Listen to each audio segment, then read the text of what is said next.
আসামি বাণিজ্য চলছেই, মামলা ছাড়াও গ্রেপ্তার। মানবজমিনে একটি গুরুত্বপূর্ণ আর্টিকেল দিয়েছে বা তথ্যভিত্তিক মতামত দিয়েছে। এখানে কয়েকজনের উদাহরণ দেওয়া হয়েছে। কাউসার হোসেন হৃদয়, সেই উদাহরণ দিয়ে যে রিপোর্টের যে কথাগুলো বলা হচ্ছে তাতে আছে যে গণঅভ্যুত্থানের পর দেশ জুড়ে গণহত্যা মামলা নিয়ে বাণিজ্য চলছে। সরকারের পক্ষ থেকে নানা পদক্ষেপ নিয়ে মামলা বাণিজ্য বন্ধ করা যাচ্ছে না, পদক্ষেপ নিলেও মামলা বাণিজ্য বন্ধ করা যাচ্ছে না।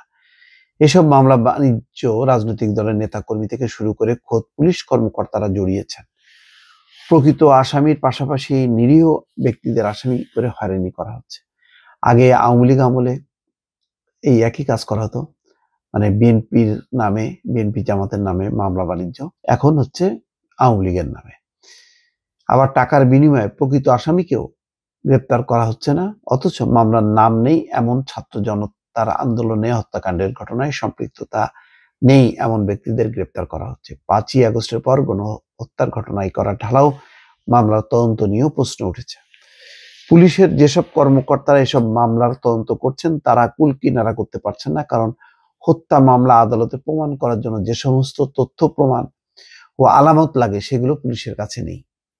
এছাড়া ঘটনার অনেক পরে মামলা হতে কোনো আলামতও পাওয়া যাচ্ছে না।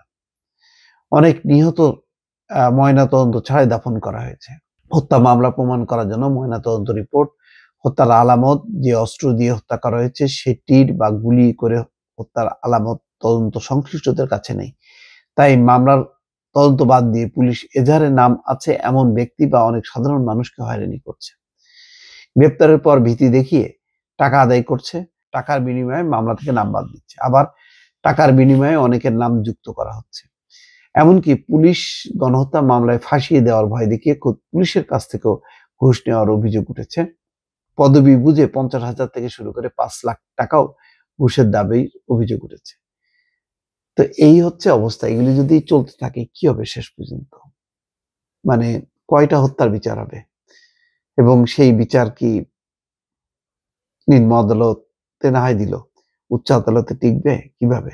গত বছরের 18ই জুলাই বৈষম্য বিরোধী আন্দোলন চলাকালে রামপুর এসআই অনুপ বিশ্বাস ইটের আঘাত পেয়ে আহত হন। পরে তিনি কয়েক সপ্তাহ হাসপাতালে ভর্তি হয়ে চিকিৎসা নেন। বিপ্লবের পর তিনি জানতে পারেন 19শে জুলাই খিলগাঁও এলাকায় বিক্ষোভে একজন আহত হওয়ার ঘটনায় 17 অক্টোবরের এক মামলায় তাকে আসামি করা হয়েছে, অথচ ঘটনার সময় তিনি হাসপাতালে চিকিৎসা নিচ্ছিলেন। পরে ওই মামলায় ফাঁসিয়ে দেওয়ার হুমকি দিয়ে অনুপের কাছ থেকে লাখ টাকা ঘুষ চান তার এক সহকর্মী, কিন্তু তিনি ঘুষের টাকা অপারগতা প্রকাশ করেন।